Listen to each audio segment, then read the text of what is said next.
Hello, my Italian food fanatics. Today we're going to make pork chops with vinegared peppers.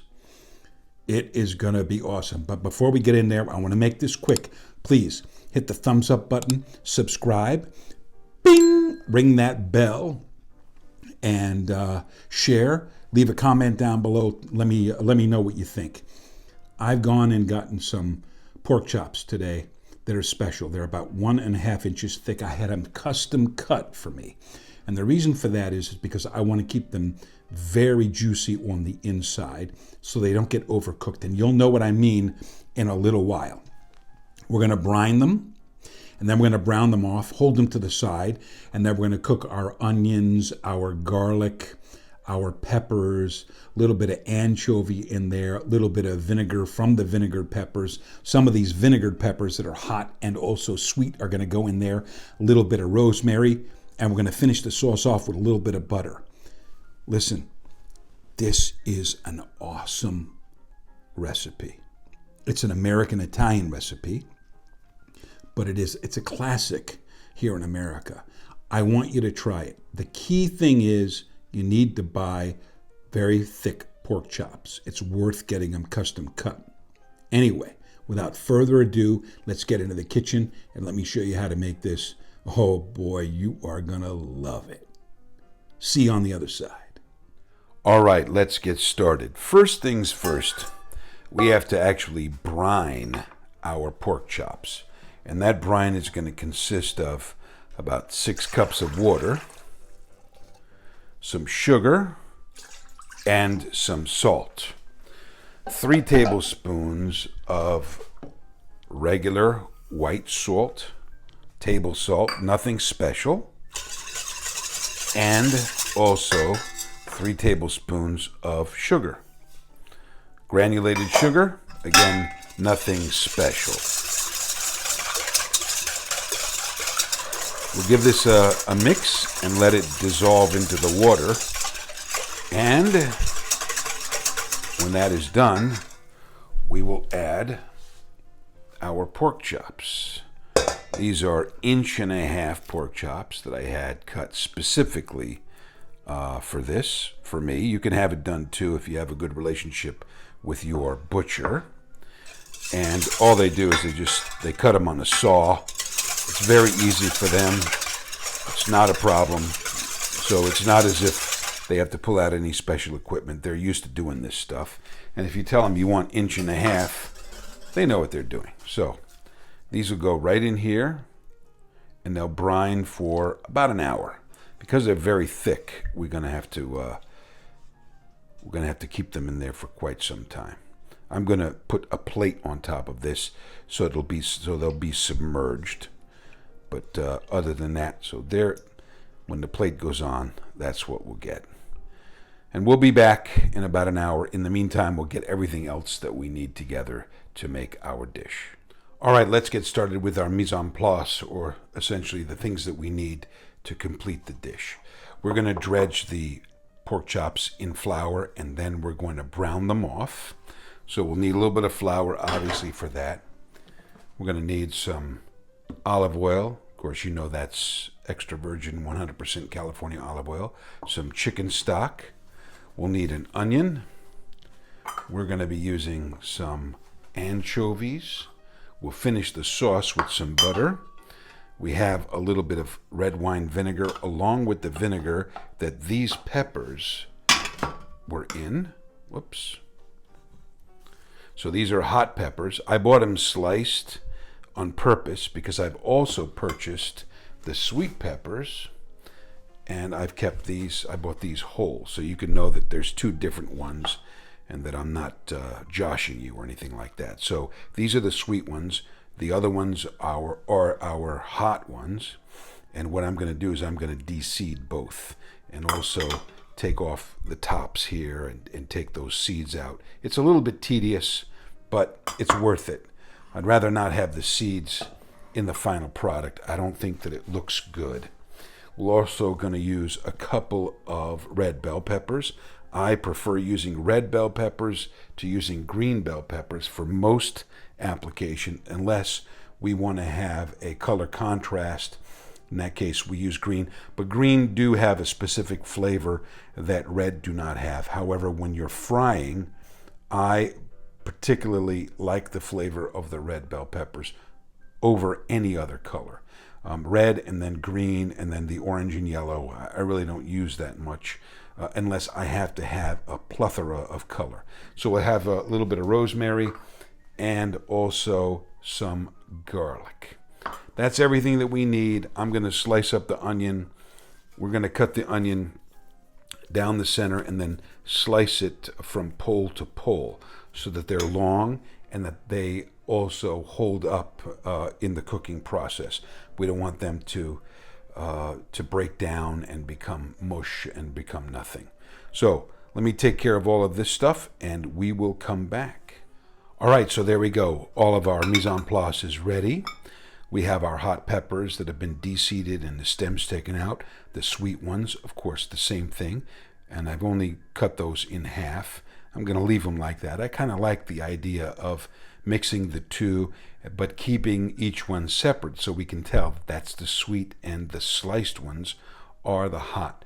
We have our red bell peppers that have also been cut in about the same size. Not exactly, but small enough.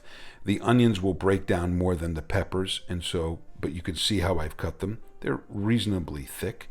We've chopped up our anchovies and we smashed the garlic a little bit. So that's what you're going to need in addition to everything else, but nothing else really needs any fabrication. So we'll go to the stove. All right, now it's time to take our pork chops out of the brine. You can see I've put a plate on top of it and I pressed the plate down a little bit so that water can go in there and actually hold it down against the meat. We take a bunch of paper towels now and we're going to want to dry off our pork chops as well as possible. And the reason for that is because even though they're brined, and this brine of course does a few things. Number one, it seasons the meat, and number two, because it seasons the meat, it's going to keep the meat juicy. So we're getting water in there. It seems counterintuitive, and it theoretically is to a certain extent. But now if we dry this off and we put it in flour, it's going to dry it off even more, and we can form a nice crust on the chop when we go to initially caramelize the outside. We're not really going to be concerned about cooking the inside of the chop just yet. That'll happen a little bit later. It'll happen when we put the chops in with the vinegar and let them kind of cook in there for a little while. But at the beginning, we want to get some color on here. And so that's the way. You have to really dry these off well, and then we're going to dredge them in flour and put them in the saute pan. I'm actually going to use cast iron today. So let's go to the stove where we can begin our actual cooking process. All right, one thing I wanted to discuss before we get started, I've put the cast iron pan on the fire and I have a flame underneath it on low or medium heat going. And what I want to do, and the reason why I want to do this, I want to heat it up slowly and evenly, and then just here at the end, before we're about to put the chop in, I turn the heat up to really, really high. I want it screaming hot because I want to get a nice crust on the pork chop. So we'll be back when I put these in the pan. As you can see from looking at the cast iron pan, it is screaming hot. You see how it's smoking up a storm. That's exactly what we want because the temperature is going to cool in a second. A little bit of olive oil in there, a little bit more than normal because this is a huge pan. And that's the other reason I did it, is because in these smaller pans, when you put a large pork chop in there, you lose heat immediately. It just goes down too fast. So there we go. That's a reasonable amount of oil. It's not too much. It's not too little. And I have the pork chop here. You can't see it, but we're taking the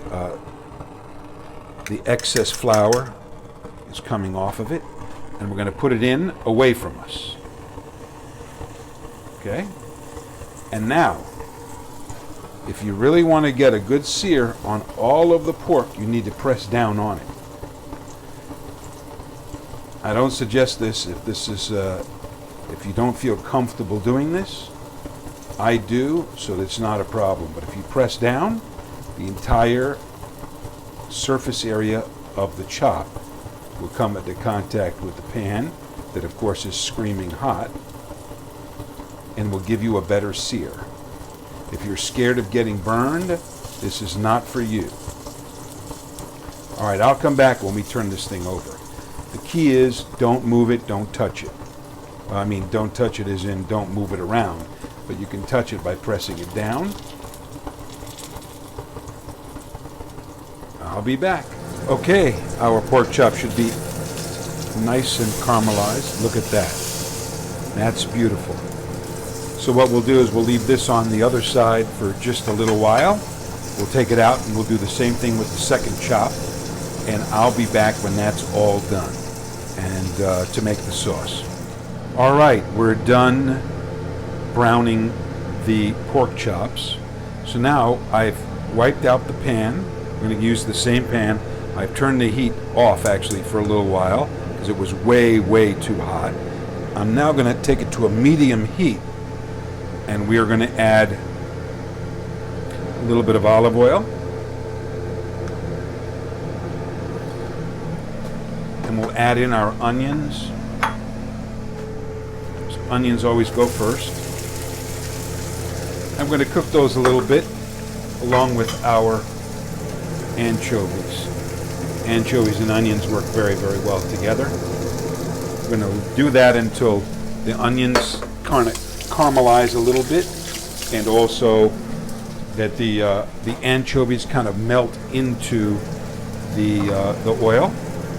And I'm going to go ahead and add our garlic that we've just smashed like this. All right, I'll be back. Now, as the onions cook down a little bit, we can add some salt. This is kosher salt, so it seems like it's a lot more than it really is. We have to be cognizant of the salt here. Remember, we've already brined the pork chops, and we're going to get some of these peppers in here. The vinegar peppers that we have, they're going to have some salt in them as well. So we want to go a little bit easy, but we still want to add some salt to draw out the moisture and to concentrate the flavors. So now we have a little bit of color, and I mean a minute amount of color on the onions. Seems like a lot of onions for a couple of pork chops, but I kind of like that. I don't like to use just a very small amount because I believe that the accoutrement, the peppers and the onions and the garlic and everything, they add so much to the dish.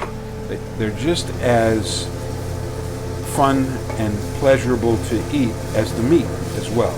So I see this as an amalgamation of two things, kind of like a sausage and peppers, because we have peppers and of course the onions, and sausage is made out of pork. So this is, you know, it seems like it's a variation of it to a certain extent. So now we'll add our peppers in here and we'll continue to cook, and I'll be back. All right, now that we're beginning to get some color on our red bell peppers and of course the onions, we're going to add in a sprig of rosemary and also our hot and sweet cherry peppers as well. And we're going to cook these down for the next 5 to 7 minutes while the onions continue to caramelize and our red bell pepper gets soft and also takes on a little bit of color too. Because those red bell peppers, when they have color on them, when they get caramelized, they become extremely delicious. So I'll be back. Okay, we're at the point now where, see, even these peppers, the one that I'm pointing at right there, that's a little bit caramelized. There's certain onions, certain areas of the onion like that one that are not caramelized, but that's a good thing, believe it or not. Look how beautifully caramelized that red bell pepper is. So the fact is that some areas really get caramelized, or some vegetables got really caramelized well, others of the same vegetable family didn't. That adds interest as far as flavor and texture as well. So what we will do is now add a little bit of our vinegar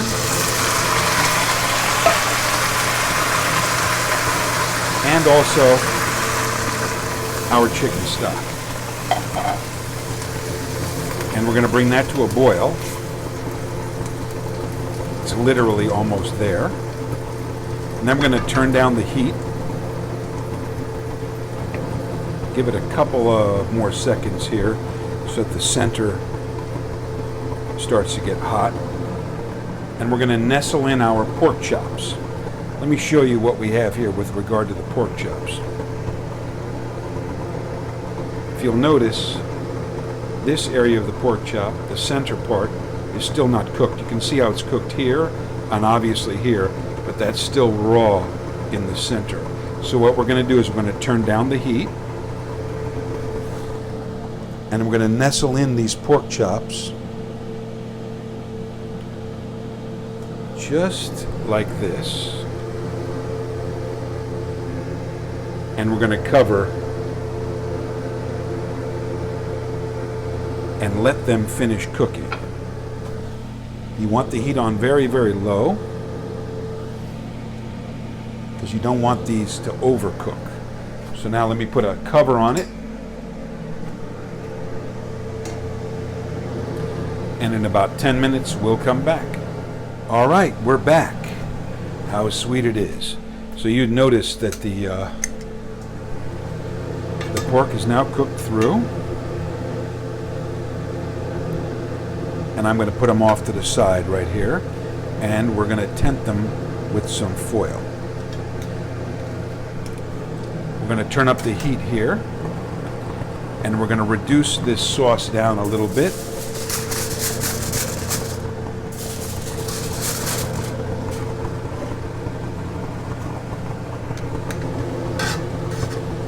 Until it becomes just a little bit more viscous. All right?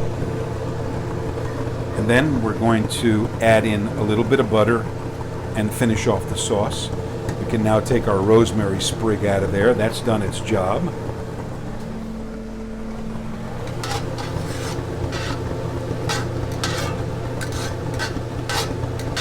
I'll be back when we're going to add the butter. All right, as you can see, the sauce is thickened up. And now we got to turn the heat off, as we always do when we finish with butter. Take our, this is about a tablespoon and a half, maybe a little bit less. And we're just going to mix that in there.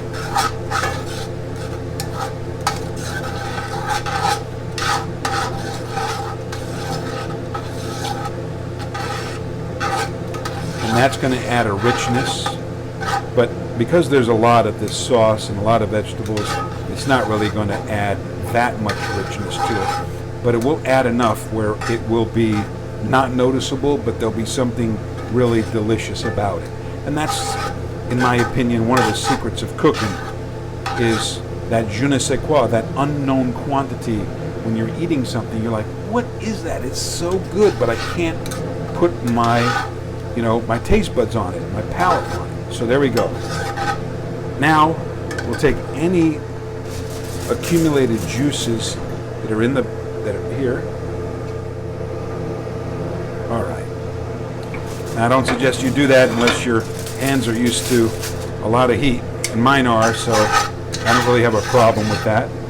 And there was no redness to that juice or anything like that. There's no reason to, turn up the heat. We can't anyway because we've added the butter. It'll break, and it won't look good. It won't be homogeneous. It won't be silky if we do that. So that's it. Time to plate it up.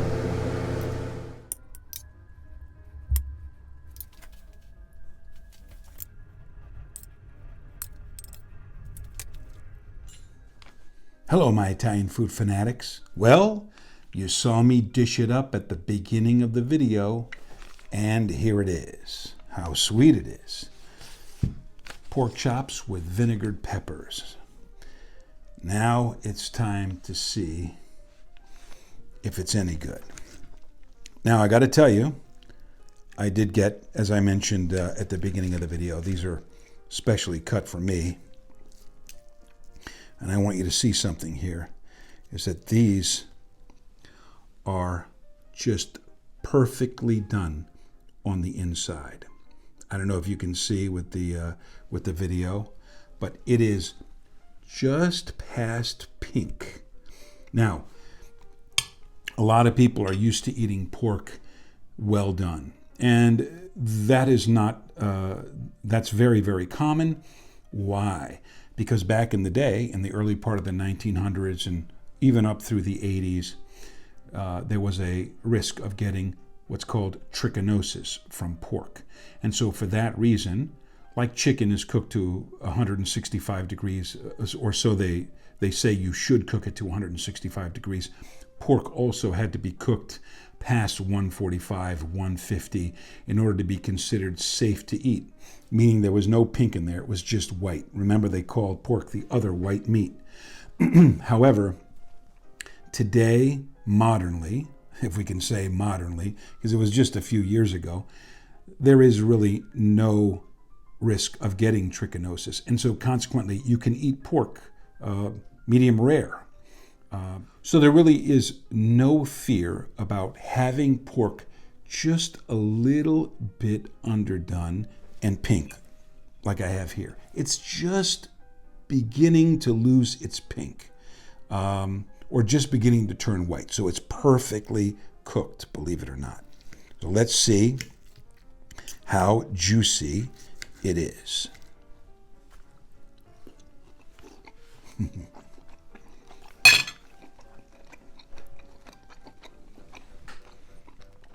My goodness.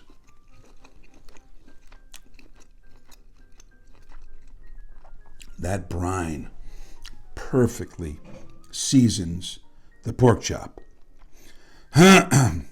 There's no way around it.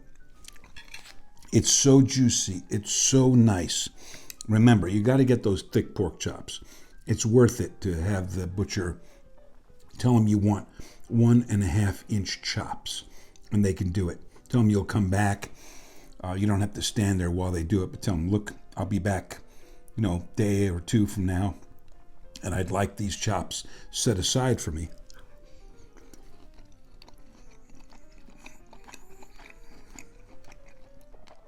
Oh my goodness, that is so good. Now let's try the vegetables.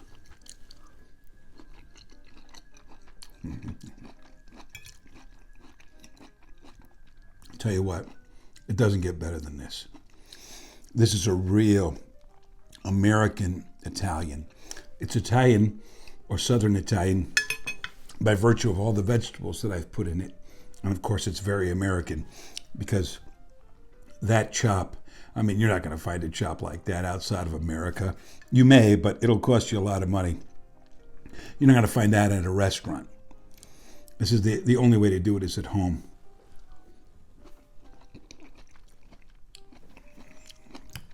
This is heavenly. And also, these days too, pork is a lot leaner than it used to be back in the day. They're bred that way. Back in the old days, the pork was a lot more fatty, and so consequently, I don't think back then, I didn't live back then, of course, you wouldn't have had to brine it the way we do today. But that brining, that sweetness and that saltiness adds so much to the pork, and it just makes it heavenly. Got to put it in there for about an hour. All right, you don't want to skimp on time. So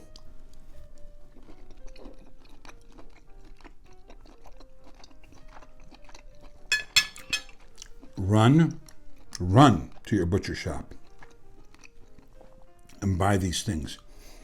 While the butcher's cutting your chops, go over and get some onions, get some of those anchovies, get some peppers, get some vinegar peppers that are in the jar, and you're going to go to town.